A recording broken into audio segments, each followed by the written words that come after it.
Welcome to Radio Discipline 101, Becoming a Top-Tier Volunteer Radio Operator. In this particular training video, I will begin with a quick personal introduction so you know who I am, my name being Colin McConkey, more on myself in a moment.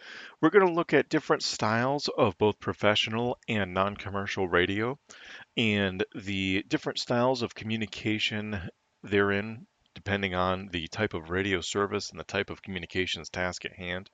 We're going to look at the necessity for radio discipline, regardless of the radio service, when we as volunteer radio operators or auxiliary communicators are supporting public service and public safety.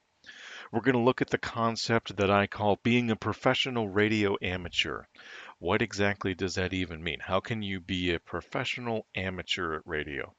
And finally, we're going to look at some practical considerations to bring the theory into reality and drive home the points that all of us, myself included, can continue to refine in order to become better disciplined at the wonderful service of radio. But before we begin, a quick personal introduction. My name, once again, is Colin McConkey. My amateur radio call sign is KE8RXN. My GMRS call sign is WRPN 553. My professional background is information technology and business management with an emphasis on information systems. I'm a senior technical analyst currently by trade. That is my profession, and I deal with information systems in a professional capacity.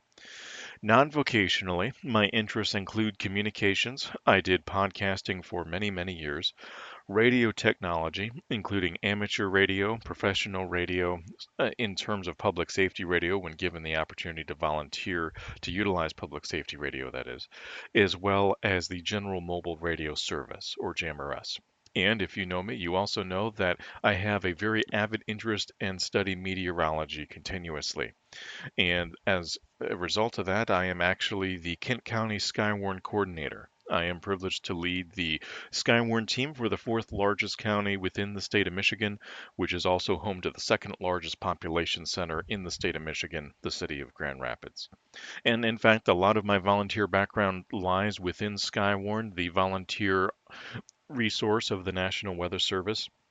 I am a state and county recognized AUXC, auxiliary communicator, in the state of Michigan and for my county. And also, I am a volunteer for search and rescue for my local sheriff's department as well.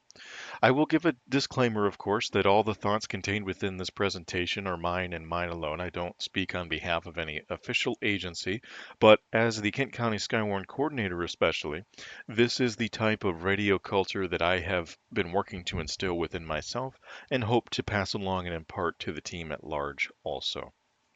So, with the personal introduction out of the way, what do I mean when I speak of different styles of radio? Am I talking about the way that people talk on the radio, or am I talking about the different types of radio services out there? The answer is yes. The different styles of radio communication simply reflect the different styles of human communication that we already utilize.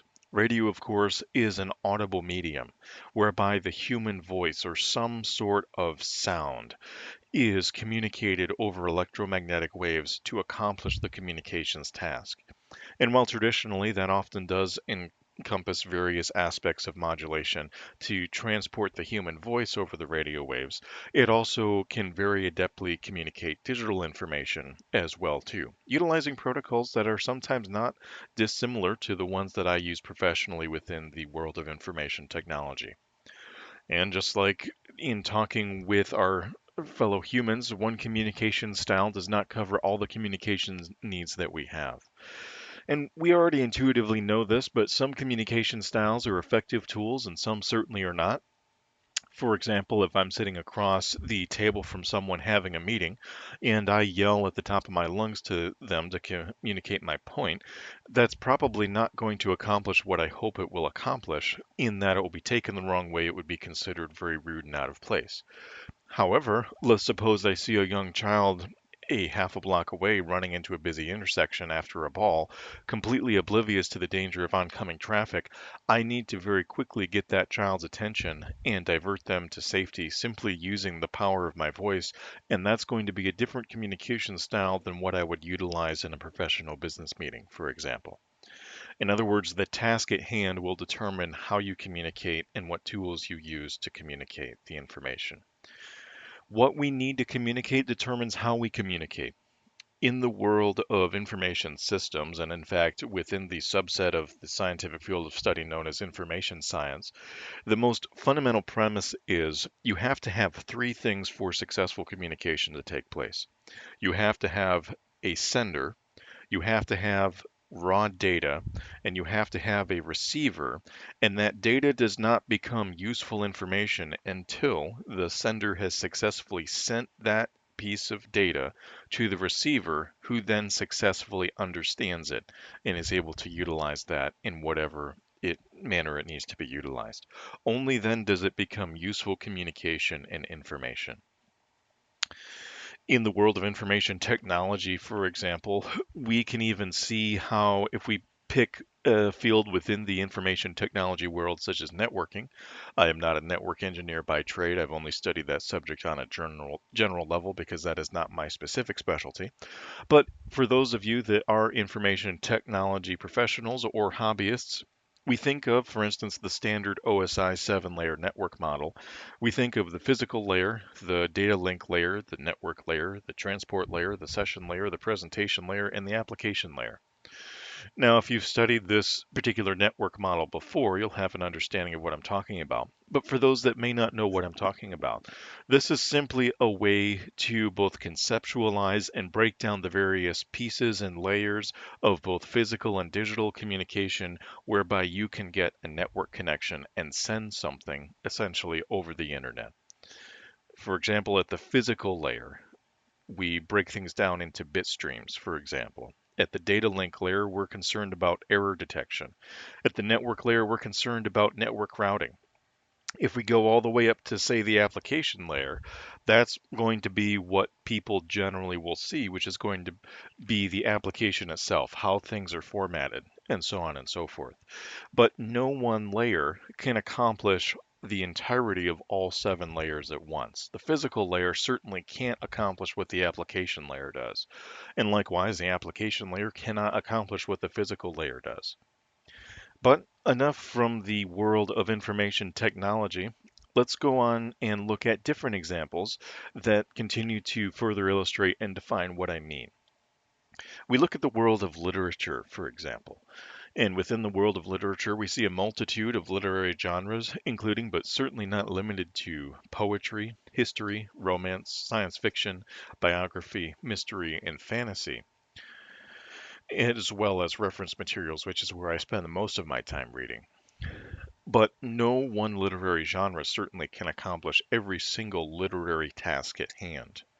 And I doubt that most, if really anyone, chooses to only read one particular style of literary genre. We think of the world of music, another interest of mine. We think of classical music, that is the era of music that came after the Baroque era. We think of the Renaissance era, which came prior to the Baroque era.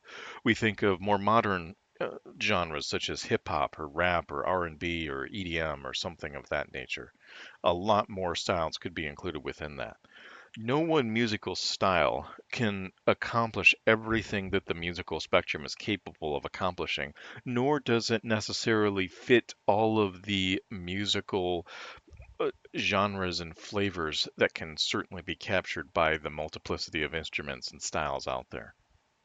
Or to use another category, we think of tools, both hand tools and power tools. We think of your standard hammer, your screwdriver, your power drill, or a crosscut saw. A hammer can't accomplish what a screwdriver can do. A screwdriver can't accomplish what a hammer can do. A power drill can be more effective than a screwdriver. It all depends on what your task is at hand, and that will determine how you accomplish it and what tool is most efficient to do it.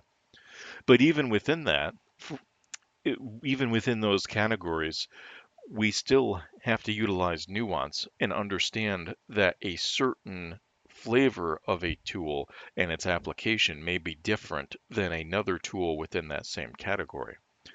For example, hanging a picture frame with a small hammer will be far more effective than using a large sledgehammer to try and pound in a very small nail. But if I'm trying to drive in an 8-foot copper ground rod into clay soil, I'm absolutely going to use a large sledgehammer with a great amount of force in order to get that down into the ground. So, once again, the task at hand determines what tool we use and how we use that. So, specifically within the world of radios, we continue to build on this premise of why we need to have radio discipline, and we're establishing a fundamental concept here that no one tool can accomplish everything that is needed. It all depends on what you need to accomplish. We think specifically within the world of radio generally. We look at broadcast radio, such as news radio or talk radio or sports radio or various flavors of musical radio, such as pop or FM top 40 or country or rock and roll or classic rock or whatever it might be.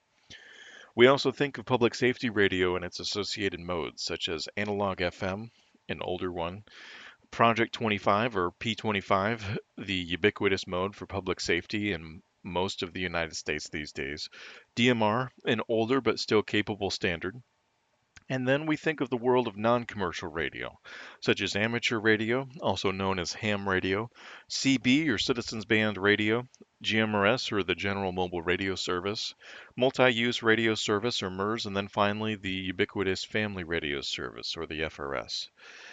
Again, just like we saw with the other categories, whether it be in the world of information technology, whether it be within the world of literature, the world of music, the world of tools, whatever it might be, each type of tool accomplishes a specific task for a specific purpose. And within the world of radio, that continues to hold true. We need to utilize the appropriate style of radio and the appropriate radio service to communicate what we need to communicate depending on what the information is and to whom we are sending the information.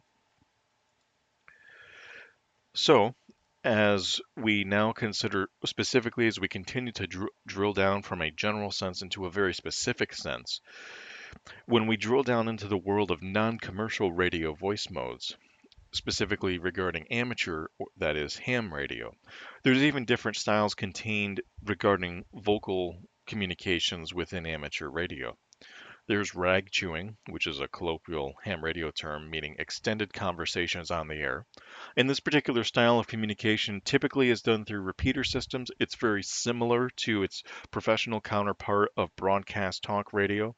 It often is done in the amateur radio world on a net, that is, a network established for purposeful communications around a specific topic.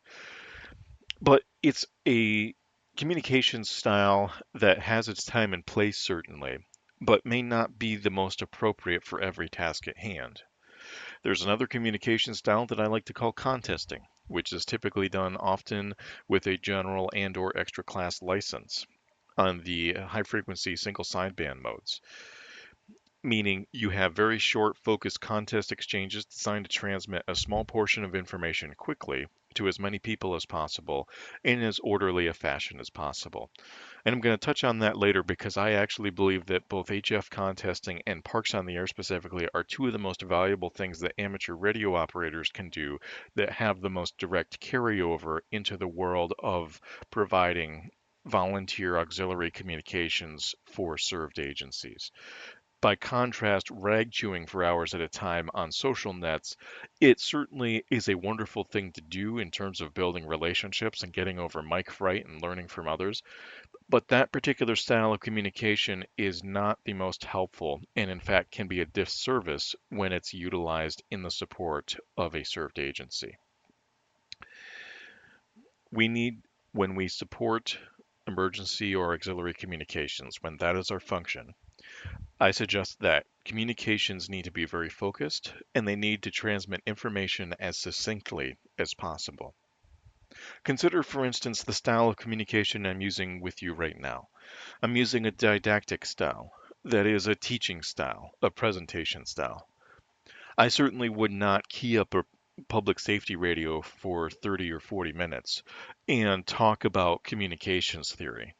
That would certainly not be the goal. There is a time and place for classroom teaching, which is what this is, albeit virtually.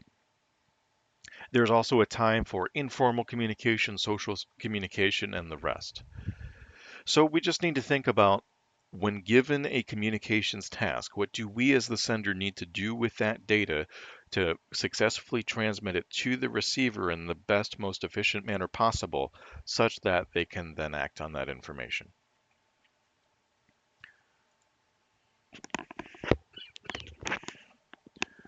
So, we already, I believe, have an intuitive and growing understanding throughout this presentation of why we need to have radio discipline. But practically, what would that look like? Well, radio discipline involves first and foremost listening before transmitting. It's often been said that we have two ears and one mouth, and we need to utilize them in that ratio. From the world of the incident command system, I'll touch on that in more detail later. We need to utilize clear language. Very quick example of what I mean by that from the world of weather and the world of Skywarn. I've studied meteorology to some extent, and I continue to study it. I'm not a professional meteorologist by trade, but I have studied classes that are taught to professional meteorologists, and certainly I always wish to defer to the professionals in that field. When I am communicating in a Skywarn capacity, there's a different style of communication that I will use during an informal talk around command and control session, where we are currently in the planning phases of a severe weather incident, or even in the intelligence phases of a severe weather incident, where we're gathering that data, we're looking at the technical specifics for the environmental setup in the mesoscale, but when it comes to communicating during an actual activation, in which I may have 40, 50, sometimes 60 people checked into a Skywarn net, and there may be others listening from the general public via Broadcastify, there may be liaisons to one or more EOCs listening, I need to utilize clear language. Here's an example. If I say to essentially a public net with perhaps 100 or more listeners, that recent mesoscale analysis from the SPC indicates that 0 to zero point 0.5 kilometer SRH values have increased from 50 meters squared per second squared to now 350 meters squared per second squared. Therefore, we need to watch for an increased correlation with updraft helicity. I know what I mean when I say that. Some of you listening to what I just said will know exactly what I mean. But many people, in listening to that kind of technical language, will not have any understanding what I mean by that. And it's certainly not because they lack intelligence, it's just because they're not familiar with that kind of jargon. Let me take that and translate that into clear language, however. Recent surface analysis from the Storm Prediction Center indicates that from the surface level to approximately 1,000 feet up, wind shear is increasing such that the possibility for a tornado is increasing as time goes by. That becomes much more clear and communicates the same information, but because I have ideally successfully communicated raw data and changed it into useful information, now people, including the general public, can take action and be prepared for the possibility of a tornadic touchdown, if one indeed should verify. Another principle of radio discipline is we need to format our message in the manner appropriate to the situation. When I am serving in a volunteer capacity for a served agency, as much as possible, I endeavor to communicate in accordance with the ICS principles and also utilize the ICS forms. If your particular served agency has other forms that they wish you to use, certainly utilize that, but as much as possible, use the standards that the agencies yourselves are going to be utilizing. And please don't ask your served agencies to try and accommodate something that is non-standard. For example, an ICS 213 is probably going to be more helpful for an EOC than a radiogram. There may be a time and a place for an ARRL radiogram, but an ICS 213 is going to align much more with the National Incident Management System and the Incident Command System. Above all else, make quick and efficient use of airtime. And this is in contrast to commercial broadcast radio. In the world of FM or AM or satellite radio, or however you want to define it these days, they hate dead air because as soon as there is dead air on a frequency, listeners will simply change to another channel. But in the world of public safety, public service, auxiliary communications, volunteer communications, we should not try to fill every second of airtime. Because if we do, if we have a lack of radio discipline, this will result. We will delay others in communicating vital information. will require listeners to spend more time than is truly necessary to get that information and to act upon it. And I would argue that it is especially a disservice to our served agencies that operate with public safety radio discipline and standards. For example, if I am a prolific rag chewer on an amateur radio repeater, which those of you who know me know that I am not necessarily, I can talk at length about a technical subject, but I am not necessarily someone who talks for hours on end about nothing in particular and everything in general. If I am a prolific amateur radio rag chewer and I try and rag chew during an incident on a public safety frequency, that is very much a disservice. And so I need to make sure that I am utilizing good radio discipline by choosing the right radio service and using it with the right communication style to successfully communicate the right message. Which leads me to yet another part of the theory of radio discipline that we are developing throughout this presentation. The idea of being a professional radio amateur. What do I mean by being a professional radio amateur? I mean that when we are enjoying our non-commercial radio services in a hobbyist context, we absolutely can utilize different communication styles as we see fit. Rag chewing definitely has its time and place. You can build wonderful friendships, wonderful relationships, increase your knowledge, get over your mic fright by having good fellowship over the airwaves with your fellow amateurs. But when we are volunteer communicators supporting public safety or providing a public service to a served agency, we need to leave that style of communication behind. This is the time for focused communications designed to truly serve our agencies. Now, I will add as an addendum that even during an incident, it can absolutely be helpful to have a talk around channel whereby you can have more informal, sometimes more drawn out conversations for the purposes of planning or logistics or intelligence or operations, whatever the case may be. Within the world of Skywarn here in Kent County, we have a primary amateur radio and a GMRS repeater that we utilize for both services for our activations. We also have a Zello voice channel by which we can have a talk around opportunity to have those more informal questions and answers brought up. We can have more informal, sometimes extended conversation, and we're not tying up valuable airtime that otherwise would be a disservice to everyone that is listening to those repeaters. When I speak of being a professional radio amateur, I mean that we should strive to be amateurs only in one sense and in one sense alone, and that is we are simply not paid. It's actually an FCC regulation that amateur radio operators cannot be paid. That having been said, the fact that we are considered an amateur in that we are not paid should absolutely not deter us in terms of how we look, how we act, how we behave, and how we communicate by striving to be professional. We need to act, look, behave, and communicate and have a mindset of professionalism for our served agencies. This is not the time and place to necessarily enjoy a hobby. This is not necessarily the time and place to have long, extended conversations about social subjects.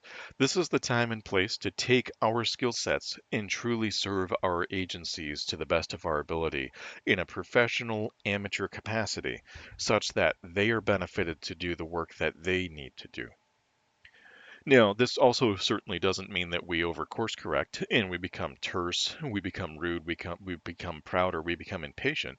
Certainly not. We absolutely can and should be polite, professional, and kind on the air, but those don't require us to necessarily talk for extenuating periods of time on the air. And once again, I continue to reiterate this point repeatedly throughout the presentation. We choose the right radio service and the right communication style to communicate the right message in a clear manner.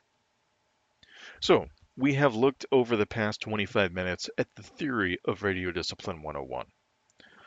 In the remaining part of this presentation, we'll look at some practical steps. For auxiliary communications supporting public service or public safety, these are some practical beginning steps that I suggest. I recommend always operating within the incident command system, which is part of the National Incident Management System. Have an understanding of both. I highly recommend that every volunteer communicator take, at a minimum, the free online incident command system courses of 100, 200, 700, and 800. Make sure that all your communications equipment has been thoroughly tested in advance. Exercises are a wonderful way to really stretch the legs on your capabilities and your equipment. Something such as an amateur radio field day is an absolutely wonderful opportunity, not only in terms of testing equipment, but in honing your focused, concise communication skills on the air. But when it comes time to an actual incident, don't use that as the time to necessarily play with new toys. Use that as the time to provide the tools that you know will work to accomplish the task that needs to be accomplished. Also, I recommend utilizing pro words, otherwise known in the amateur radio world in some cases as call tags. And this will inform a dispatcher, a net controller, a team, or a resource why it is you are contacting them over the air. And we're going to look at a few examples of that. If you are curious on that subject of learning about that in more detail, you can check out my YouTube channel and look at the video on Skywarn Communications. I go into detail at great length of all the various pro words we use. We need to ensure that we keep messages concise, focused, and with the goal not to take up undue airtime. And if we do need to have extended conversations, as I mentioned earlier, do that on a talk around channel, which may or may not be on a radio. It might be something like a Zello voice channel, a chat room, a text message group, whatever the case may be, or face to face communication in an ICP or in an ICC. That is for those who may not know the abbreviations, an incident command post or an incident commands or incident communication center. Again, as we recall, this is not broadcast news radio. This is not talk radio. This is not an amateur radio social net. We simply don't need, and neither should we attempt, to fill up every second of airtime. In looking at pro words in particular, here's simply 5 examples, such as info, question, status check, priority, or emergency. And these are short 1 or 2 word phrases that indicate why we are contacting someone over the air. That allows net control especially to triage the incoming communication such that if someone is calling out emergency and another is calling out priority and yet a third is calling out info, emergency, priority, and info would get triaged in that order. So utilizing pro words is very helpful to make radio communications as volunteers much more efficient and focused. Here's an example of not utilizing a pro word, and think about the airtime that this essentially wastes. Net Control, this is KE8RXN. I'm curious if you're listening to me, if I can ask you a question. I need to know if you can still hear me as I'm currently searching in a heavily wooded area for our subject. When you get back to me, can you let me know how well you're hearing me? Thanks so much. I really appreciate it. There was nothing necessarily overtly unprofessional in what I just stated, but nevertheless, it took up much more airtime than what I needed to take up. It did not utilize good radio discipline. It didn't utilize pro words. Here's a good example. Net control, KE8RXN, radio check. And with those 3 statements, I communicated everything I needed to communicate. I identified the sender, myself, KE8RXN. I identified the receiver, net control, and I identified the information being sent, or in this case, actually, the information being requested, a radio check. In other words, can you hear me? A few more examples, this one from the world of amateur radio Skywarn, or Jammer S Skywarn as the case may be. Net control, this is Colin and my amateur radio call sign is KE8RXN, Kilo Echo 8, Romeo X-Ray November. I'm watching a bad storm and it looks like it's spinning a lot with a rapidly rotating wall cloud producing a funnel cloud stretching down to the ground, and there it goes. For the purposes of demonstration, I'm not going to include the yelling that sometimes happens on nets when we get reports like this out of excitement. Net control, we have a tornado on the ground. Again, I say we have a tornado on the ground. We need to let the National Weather Service know as quickly as possible. That communicates all of the information, but it doesn't communicate the information succinctly. It doesn't utilize good radio discipline. Here's how this exchange can be restructured to utilize much better discipline. Net control KE8RXN emergency, to which net control would respond emergency go. To which I would then respond, net control, visual confirmation of tornado in progress 1 mile southwest of my position at Michigan and Monroe. Request contact to local dispatch in the NWS. To which net control can then say, copy KE8RXN, reported to local dispatch in the NWS. That exchange took about the same amount of time as just my first opening statement. It utilized pro words, it utilized good radio discipline, it very clearly stated who the sender was, who the receiver was, what the information was, and the action that needed to take place. Here's yet another example. And to this example, I credit a neighboring county for which I am also a volunteer, where I went through an excellent training exercise from their emergency coordinator. And this is an example from that of how he led us through a tabletop exercise to use good radio discipline for an upcoming incident. A bad way to state this information. Let's say I'm providing medical support at a parade. Net Control, this is Colin, and my amateur radio call sign is KE8RXN, Kilo Echo 8, Romeo X-Ray November. I'm watching the Central City Marching Band walk by, and they're playing my favorite Sousa March. I just absolutely love Sousa Marches, don't you? One of the tuba players is looking pretty red, and uh-oh, he just passed out. Can you please provide medical assistance right away?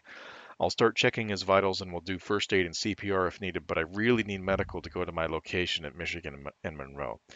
And again, just like my last example, I'm not going to try and embellish this and sound like I was actually on the street. Those of you who know me know that I sound in an incident pretty much the same as I do during a presentation, but not everybody does. That's all right. Here's a good example of how that exchange should be structured, though. And again, full credit to the county emergency coordinator that led myself and others through this tabletop exercise. Net control, KE8RXN, priority medical, go. Net control, one band member in Central City Marching Band has collapsed and is unresponsive, likely due to heat exhaustion. Assessing vitals and requesting EMS at Michigan and Monroe. Copy KE8RXN, EMS en route to Michigan and Monroe. ETA is 3 minutes. Please advise when EMS is on scene. That exchange utilizes pro words, it utilizes good radio discipline, and it communicates all the necessary information without all of the superfluous details and undue airtime that the bad example took up.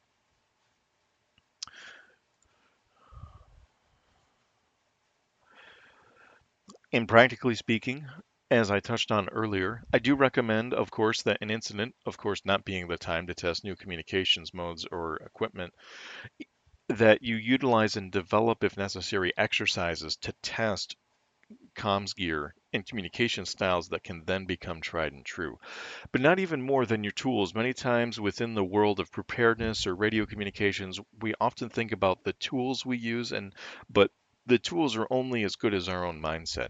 We need to not only develop the tried and true tools, but the tried and true mindsets that can quickly adapt and repair and replace or improvise should failure occur during an incident. So, developing that topic further, for blue sky events, for exercises and drills, I recommend that amateur radio operators participate in contesting, especially the voice contests on high frequencies. This will help you train focused and quick communications to be able to handle a lot of incoming callers all at once, to very quickly and efficiently communicate airtime, to get as much information communicated as quickly as possible. If I take 5 minutes to get back to someone in the middle of the contest, I'm using up a huge amount of airtime and losing a lot of points in that regard. And the same thing would absolutely be true for POTA, that is Parks on the Air.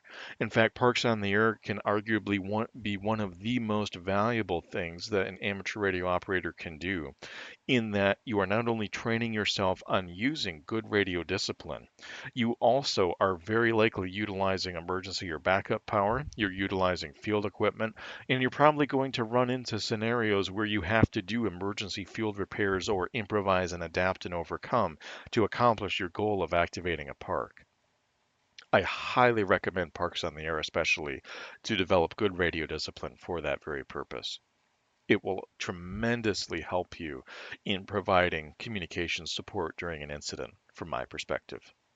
Also, of course, participate in the drills and exercises that your volunteer organization utilizes to support your served agency. Or if you don't have that intermediary volunteer organization and you work directly with your served agency, if you are the volunteer organization, become familiar with the drills and the exercises that they need so you can to develop not only the relationships but the tools and the mindset, and you can see how it is they communicate and what they need from their radio communications, and that is absolutely invaluable.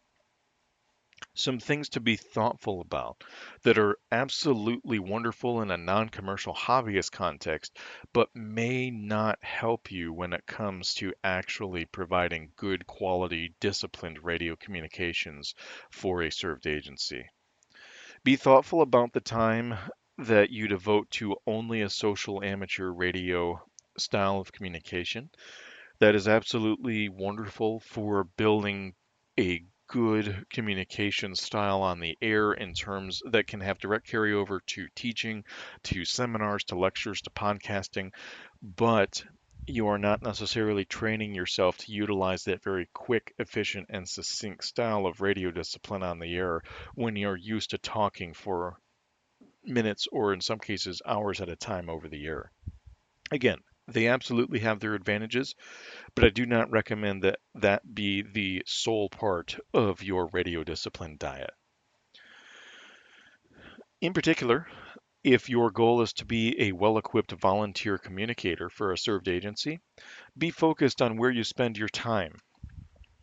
Nets, for instance, that do not provide a training environment for actual incidents, even those that may say that they help develop emergency communications or MCOM nets, they may not be as helpful to you as the nets that actually truly do replicate incident conditions. For example, I am a member of the Salvation Army Team Emergency Radio Network, and they do an absolutely wonderful job 4 times a week of hosting nets that are essentially exercises along with continuing to build those social connections that train radio operators on HF frequencies on how to report weather conditions in the event of a hurricane. Absolutely wonderful way to constantly reinforce the communication that is needed during a hurricane watch net. Absolutely wonderful. But a social net that doesn't do that, again, absolutely has its time and place, but may not be the most helpful for you when it comes to utilizing good radio discipline.